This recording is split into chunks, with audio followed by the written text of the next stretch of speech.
Hello बच्चों, कैसे आप लोग? ठीक है।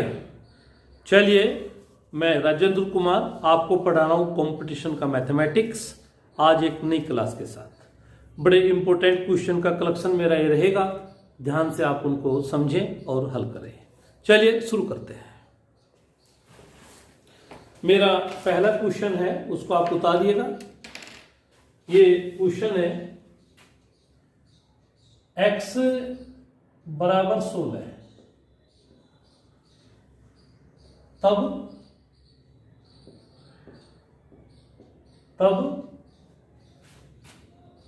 x की पावर 4 माइनस 17 x की power 3 plus 17 x square minus 17 x और प्लस 17 का मान बताओ। इसका आपने मान बताना है, ये आपने हल करना है। ये हमारा पहला क्वेश्चन बनता है आज का। ये बड़ा खास क्वेश्चन है, बार बार कंपटीशन में आता रहा है और उम्मीद है इस साल भी शिक्षक भर्ती परीक्षा के पेपर में ये क्वेश्चन बनेगा। ध्यान से इसको देखिएगा। देखिए यहाँ पे क्या होगा, जब आप x का मान 16 रखेंगे तो ये बड़ा टाइट क्वेश्चन हो जाएगा। क्यों? 16 की पावर 4 करना पड़ेगा, यहाँ 16 की पावर 3 करेंगे, 17 से गुना भी करना पड़ेगा, ऐसे 16 का वर्ग करके 17 से गुना करना पड़ेगा, ऐसे फिर यहाँ पे भी, और उसके बाद में आपने प्लस माइनस भी करना है। तो ऐसी स्थिति में अगर आप इस तरह से इसको हल करोगे तो बड़ा जटिल ये बनेगा। इसका कोई दूसरा तरीका मैं बता रहा हूं, उसको समझिए। देखिए जहां पर 17 लिखा हुआ है ना, वहां पर आप 16 करते चले जाइए। जहां पर 17 लिखा हुआ है वहां पर आपने क्या करना है, इसमें वहां पर 16 करते चले जाइए। कैसे, उसको समझिए। जैसे ये हमारे पास है माइनस 17 एक्स की घात 3, माइनस 17 एक्स की घात 3। तो इसको मैं यहां पे जो करूंगा, मैं कर रहा हूं एक्स की पावर 4, एक्स की पावर 4 माइनस 16 एक्स की घात 3 और माइनस एक्स की घात 3। ध्यान से देखिए मैं क्या कर रहा हूं, माइनस 17 एक्स की घात 3 को 16 एक्स की घात 3 और एक्स की घात 3, तो ये फिर जो है जुड़ करके 17 एक्स की घात 3 हो जाएगा। ऐसे ही इसको भी करें, प्लस 16 एक्स स्क्वायर और प्लस के एक्स स्क्वायर। देखिए इसको आपने क्या लिखा, 16 एक्स स्क्वायर प्लस के एक्स स्क्वायर, तो जुड़ के फिर 17 एक्स स्क्वायर हो जाएगा। ऐसे नेक्स्ट वाले को, इसको भी ऐसे ही ले, 16 एक्स और माइनस के एक्स जुड़ करके फिर 17 एक्स और बाद में ये 17 लिखा हुआ है। तो जहां पर 17 लिखा हुआ था इन तीनों में, वहां पर आपने क्या किया, 16 के उसको उसमें तोड़ दिया आपने। अब देखिएगा, इन दोनों में से आप कॉमन लेंगे एक्स की पावर 3, एक्स की पावर 3 कॉमन लेंगे तो अंदर क्या बचेगा, यहां पे बचेगा एक्स और माइनस के 16। ऐसे यहां पर आपने क्या काम किया, इसमें से एक्स की पावर 3 कॉमन लिया तो यहां पर एक्स बचा माइनस के 16। अब आप देखिए एक्स बराबर 16 रखिए, इसमें एक्स बराबर 16 जब यहां पे रखेंगे तो 16 से 16 तो कट गया, 0 हो गया, और इसकी गुना होगी तो 0 आ जाएगा ना, ये 0 हो जाएगा ना। जैसे आप x बराबर 16 रखेंगे तो इसको क्या हो जाना है, ये हो जाना है यहाँ पे 0। चलिए अब इन दोनों में देखिए, इन दोनों में से आप क्या काम करेंगे, कॉमन क्या आएगा, माइनस के x square, minus x square common आएगा तो अंदर क्या बचा, x माइनस 16, ये x माइनस 16 बचा। अब यहां पर भी आप x बराबर 16 रखें और 16 में से 16 गया 0, तो ये भी 0 हो गया। ऐसी सेम इसमें भी चले, इसमें भी चले। यहां पे आप जो है कॉमन ले रहे हैं x, तो अंदर हो बचेगा x माइनस 16, और जैसे ही आप यहाँ पे x बराबर 16 रखेंगे तो ये भी 0 हो जाएगा। अतः ये यहां से लेकर के यहां तक जो है ये 0 हो चुका, यहां से लेकर के यहां तक ये 0 हो चुका। अब आपके पास बचता क्या है, आपके पास बचता है माइनस के x, मैं इसको यहां लिख रहा हूं माइनस के x और प्लस के 17, ये आपके पास बाद में बचता है, माइनस के x और प्लस के 17। अब x का मान क्या है, 16, माइनस के 16 और प्लस के 17, तो आंसर क्या आ गया आपका, कुल मिलाकर के एक आपका आंसर आ जाता है। आपका जो बाद में आंसर आता है वो क्या आता है, 1 आता है। तो इस तरह से इस क्वेश्चन को आप हल करेंगे। अब इसको मैं शॉर्ट करता हूं, बिल्कुल एकदम शॉर्ट करने की कोशिश करूंगा। देखिए क्या करते हैं, कुछ मत सोचिएगा, कुछ मत कीजिएगा, ये क्वेश्चन जब भी आएगा इसी तरह से आएगा। बस क्या होगा, यहां पर वो कोई संख्या बदल सकता है, कोई संख्या बदल देगा। जैसे वो कहेगा x बराबर 13, x बराबर 13, तो जैसे वो 13 लिखेगा तो यहाँ पे 14 कर देगा, 14 कर देगा, 14 कर देगा, ऐसा कर देगा, एक संख्या बढ़ा देगा। अगर यहाँ पर उसने 7 लिख दिया तो यहाँ 8 8 8 ऐसे कर देगा। हाँ, इसको कुछ रख सकता है, इस पे थोड़ा ध्यान देंगे, क्योंकि इसका रोल इसके हल में तो नहीं था ना, इसके इस तरह के हल में इसका रोल नहीं था, ये अलग लिखा हुआ है। तो यहां पर कोई संख्या अलग से छोड़ सकता है और वो 14 भी लिख सकता है। अगर 14 14 14 14 भी कर सकता है, नहीं तो कोई और संख्या लिख देगा, उस पर थोड़ा हमें देखना है। और बाद में क्या करना है, बाद में ये करना है आपने केवल कि आपने केवल ये देखना है कि यहां जो हमारे पास है, यहां तक की बात में मैं आपसे बताऊंगा, इतने पार्ट में आपसे बता रहा हूं, यहां कुछ मत सोचिएगा, न्यूट्रल हो जाइए कि केवल माइनस का x रहेगा, माइनस का x रहेगा। और यहां कोई भी संख्या है उसको आप देख लेंगे, जो भी संख्या उसने लिखी उसको आप देख लेंगे। माइनस का x रहेगा और ये 17। अब वो x का मान जो भी है, वो 10 है, 13 है, 14 है, 15 है, 16 है, एनीथिंग कुछ भी है, वो आपने यहाँ पे लिखना है। और उसके बाद जो है ये 17 है, और घटाने के बाद जो आएगा वो कितना आ गया, 1 आ गया। बस आपने केवल इस पार्ट में देखना है कि यहाँ पे माइनस का x मानना है और ये जो भी संख्या है उसको उतारना है और इसको केवल हल करना है, इतने पार्ट को, केवल इस पार्ट को। बाकी का कोई रोल नहीं है, कुछ रोल नहीं है, मत हल करना, बस सोचना उसके बारे में, बस इतना सोचना है और आपको 1 नंबर मिलेगा। ठीक है, एक बड़ा खास क्वेश्चन है, पहले भी कंपटीशन में खूब आया है और आगे भी आने के चांस रहेंगे। और देखिएगा, किसी अन्य क्वेश्चन पे चलते हैं, कोई दूसरा क्वेश्चन यहां पे लेते हैं, देखेंगे।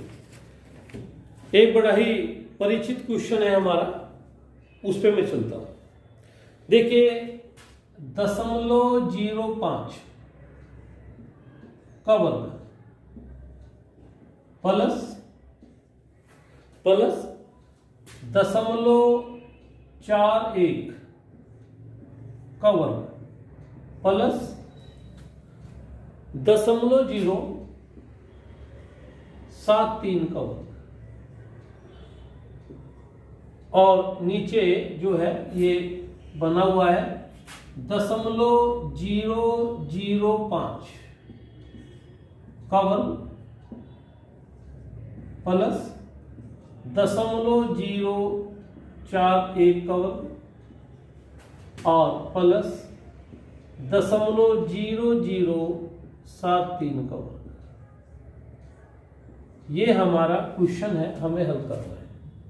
जितने भी तमाम बुकें हैं इस तरह के क्वेश्चन उनमें मिलेगा। कोई प्रैक्टिस सेट अगर आपने परचेज कर रखा है उसमें भी मिलेगा। कंपलसरी हो गया क्वेश्चन, बुकों में भी, प्रैक्टिस सेट में भी और पेपर में भी, एग्जाम में भी आता है भाई। इसको आपने हल करना है, तो मैं इसका हल आपसे सीधा सीधा समझाऊंगा और उसी तरह से आपने पेपर में हल करना है। देखो यहाँ क्या होता है, यहाँ संख्या तो ऊपर नीचे जो कि तो है, 5 यहाँ है तो 5 है, 41 है और यहाँ पे 73 जो का तो है। केवल दशमलव की सेटिंग है, ऊपर 0.2 के बाद है तो नीचे 3 के बाद है, ऊपर 2 के बाद है नीचे 3 के बाद है, ऊपर 3 के बाद है नीचे 4 के बाद है। केवल दशमलव की सेटिंग आप करेंगे और ये जो सेटिंग है दशमलव की, आप अंश जो पढ़ने वाले पार्ट है अंश के आधार पे भी कर सकते हैं और हर के आधार पे भी कर सकते हैं। आप चाहें तो अंश को लेके इसकी सेटिंग कर लें या हर को लेके इसकी सेटिंग कर लें। एक बार तो मैं इसको समझाऊंगा और फिर इसका डायरेक्ट हल करना भी बताऊंगा, जैसे पहले वाले क्वेश्चन में आपसे बताया है। देखिए मैं हल करता हूं, मैं हर्ष को लेके नीचे वाले पार्ट को लेकर समझाता हूं। देखिए यहां ऊपर 2 के बाद दशमलव है और नीचे 3 के बाद है, तो आपने दशमलव को यहां से जो है यहां ट्रांसफर करना है, 2 को बाद ट्रांसफर करना है। तो इस स्थिति में मैथ कहता है कि नीचे 10 लिखेंगे, है ना। 1 अंक के बाद दशमलव ट्रांसफर किया तो 10 लिखा, यहां पर भी दशमलव यहां से उठाकर यहां पे ट्रांसफर करना है, 1 अंक के बाद तो नीचे 10 लिखेंगे, और तीसरे वाले में भी यही काम करेंगे। ए यहां से दशमलव को यहां पे लेके जाना है तो नीचे 10 लिखेंगे। एक अंक के बाद ट्रांसफर करना है दशमलव को, तो नीचे आपने क्या बनाया 10 10 10। चूंकि देखो है तो वर्ग के अंदर ही है, 10 जो बना हुआ है वो वर्ग के अंदर ही है। अगर मैं इसको वर्ग से बाहर निकालता हूं तो 10 का वर्ग 100 बनना चाहिए इसको। भाई वर्ग के अंदर 10 है, बाहर निकालेंगे तो 100 बनेगा, वो ऐसा ये हो जाएगा। चलो देखिए अब क्या है, अब देखिए इसके नीचे भी 100 बटे 100 बटे 100, तो आप इसको कॉमन ले सकते हैं या एलसीएम जिसको हम कहते हैं, आप एलसीएम ले सकते हैं 100 को, या कॉमन की बात को कॉमन ले सकते हैं ऐसे। 100 को आप बाहर निकाल लेंगे, कॉमन ले लेंगे तो यहां से तो 100 हट जाएगा, 100 हट जाएगा। अब चूंकि ये बटे 100, ये बटे ये बटे का 100, तो गणित कहता है कि 100 को ऊपर जाना है, इस 100 को जो है यहां से ऊपर जाना है। मैथ का नियम है कि 100 ऊपर जाएगा, है ना। हम करते हैं x बटे y बटे z, तो क्या नियम है कि z को x के साथ जाना है, z को x के साथ जाना है। तो यहां पे जो 100 है, ये 100 अब यहां से हटेगा और कहां जाएगा, ये ऊपर चले जाएगा, 100 चला गया ऊपर। इसको मैं रिपीट कर रहा हूं, समझे। देखो दशमलव को 2 अंक पे लाना है तो बटे 10, 2 अंक पे लाना है तो बटे 10, 2 अंक पे 3 अंक पे लाना है तो बटे 10, 10 वर्ग में है तो नीचे 100, नीचे बन गया 100, 100 आपने कॉमन ले लिया 1 बटे 100, अरे 100 गया ऊपर, केवल ये काम है। अब देखो इतना काम हो गया, 100 हमारे पास ये है, और ये संख्या 2 अंक के पास 2 के बाद 2 के बाद है, तो ये पूरा पूरा ऊपर नीचे कट गया, ये पूरा पूरा ऊपर नीचे कट गया। अब कितना बचा 100, तो हमारा जो आंसर आया वो 100 आया, हमारा जो आंसर आया वो क्या आया है 100 आया है। एक बार फिर देखिए, अब मैं इसको डायरेक्ट बताता हूं, मैं इसको बिल्कुल सीधा बताता हूं, आपने कुछ नहीं करना। क्या है, केवल ये देखना है, ऊपर 2 अंकों बाद दशमलव है, नीचे 3 अंकों बाद है, ऊपर 2 के बाद है, नीचे 3 के बाद है, ऊपर 3 के बाद है, नीचे 4 के बाद है। इस तरह से अंतर बन गया।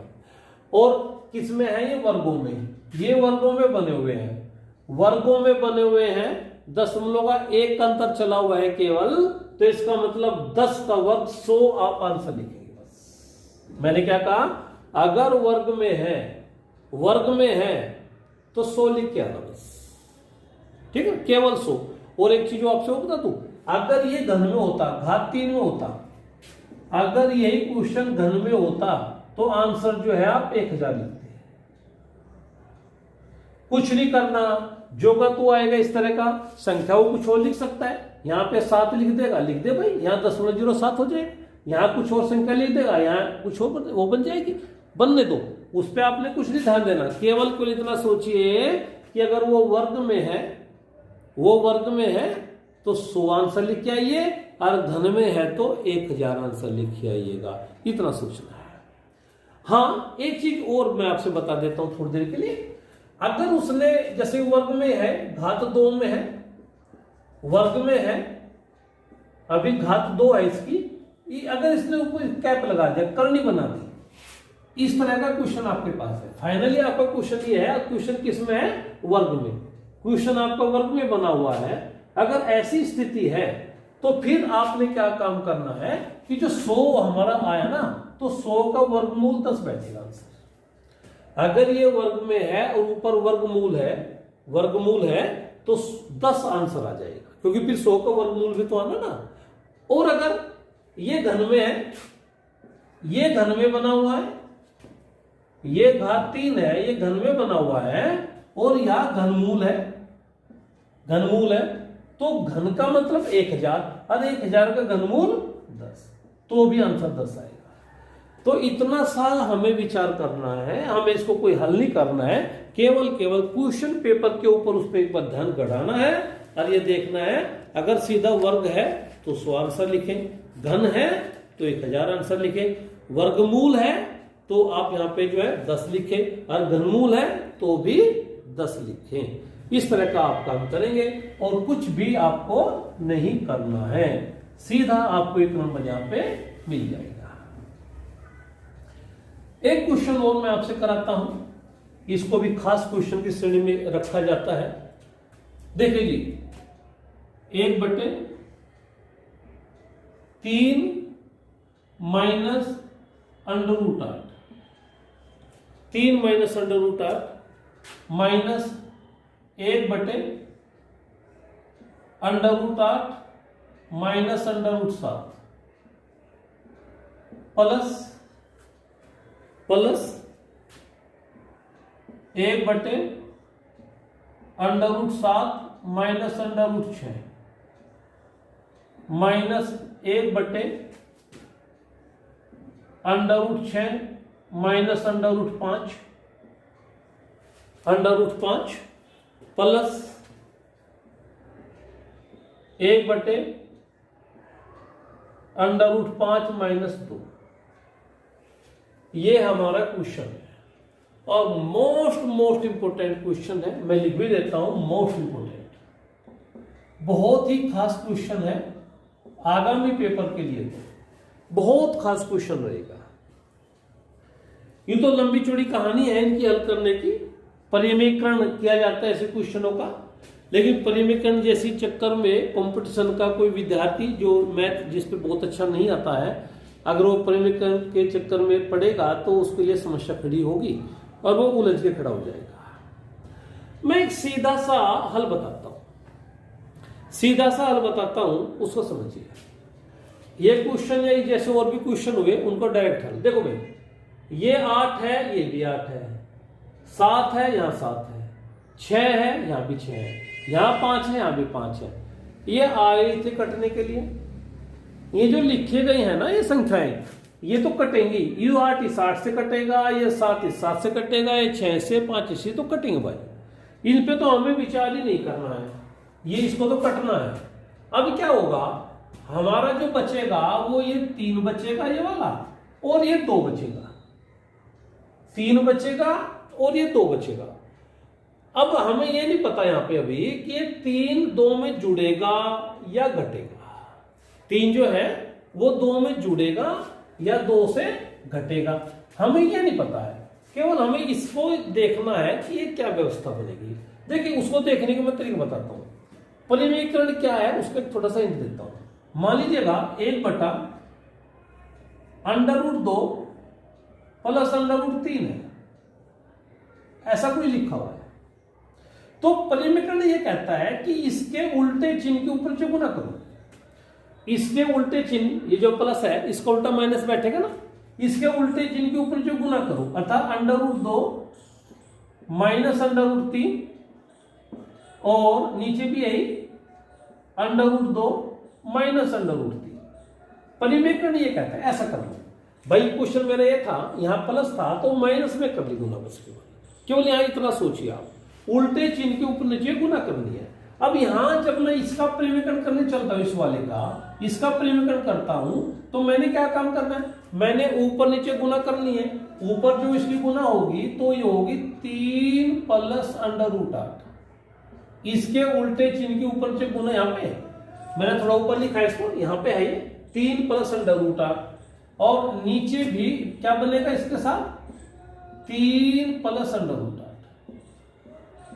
ऐसा इसके उल्टे चिन्ह, ये माइनस है, इसका उल्टा चिन्ह प्लस के ऊपर नीचे गुना होगी। अब मैंने नहीं सोचना, मैंने तो इस 3 से मतलब है भाई, मुझे मतलब इस 3 से रहना, इससे भी मुझे मतलब नहीं है, अपने आप सेट हो जाना है, कोई मतलब नहीं है। मतलब मुझे इस 3 से कि ये प्लस में आ रहा है या माइनस में आ रहा है। अरे मेरा 3 किस में आ रहा है, प्लस में आ रहा है, मुझे इससे मतलब है। 8 वाट सब कटते हैं, आगे केवल यहां चले जाइएगा। अब यहां जब आप हैं तो इसके परिमीकरण की बात करेंगे तो under root 5 plus under root plus 2, under root 5 plus 2, मुझे मतलब उस 2 से है, इस 5 से मतलब ये तो कटेगा यहाँ पे। हाँ, नीचे में कहूं तो नीचे भी ये बनना है अंडर रूट 5 प्लस 2, नीचे भी ये बनना है, बट मुझे इससे मतलब, मुझे तो इस 2 चाहिए। मुझे इस 2 का था कि ये 2 प्लस में जाएगा या माइनस में जाएगा। देखो ये 2 यहाँ प्लस में हो गया, ऊपर जो है ये 2 का एम हो गया प्लस में, और ये 3 का एम है प्लस में। बस मेरा काम खत्म, मेरा काम खत्म, मुझे कुछ नहीं करना। 3 और ये 2 ये जुड़ के बने 5, और यही आपका आंसर है।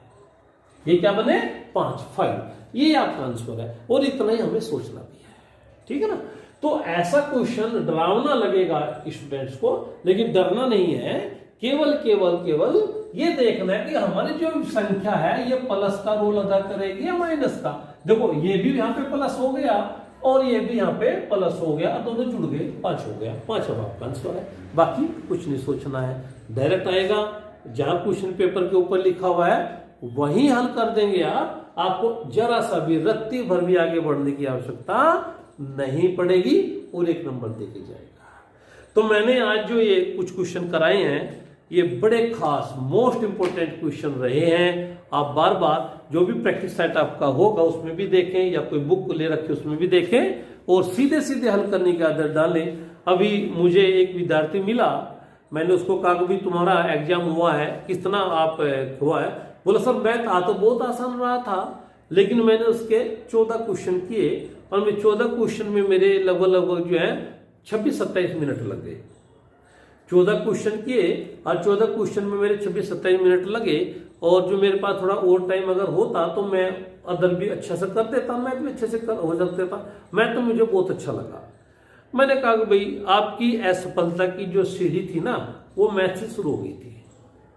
जब आप 14 क्वेश्चन में 26-27 मिनट लगा रहे हैं तो आप पेपर क्लियर नहीं कर सकते, इम्पॉसिबल। आपने ये 14 क्वेश्चन जो है 5 मिनट में 6 मिनट में हल करने थे या उससे भी कम में, मैं तो कहूँ 4 मिनट में हल करने थे और आपने जो है 26-27 मिनट ले लिए। इसका मतलब आपको रफ पेज भरने की आदत है, आप रफ पेज भरते चले जाएंगे और असफल होते चले जाएंगे। तो आपने ये काम नहीं करना है, मन बुद्धि से काम लेना है, डायरेक्ट हल करने की स्कीमें लेनी है ना। इतना ही आपने अपने माइंड को निवेश करना है कि कैसे हम इसको डायरेक्ट हल कर लेंगे। बिल्कुल भी समय मत गवाइए, सेकंडों में आंसर आना चाहिए आपका, तब जाके आप सफल होंगे। ठीक है ना, लगे रहिए, मेहनत कीजिए, हिम्मत रखिए, हम बड़े काम कर लेंगे, बस आप हमारा साथ दें। Thank you much.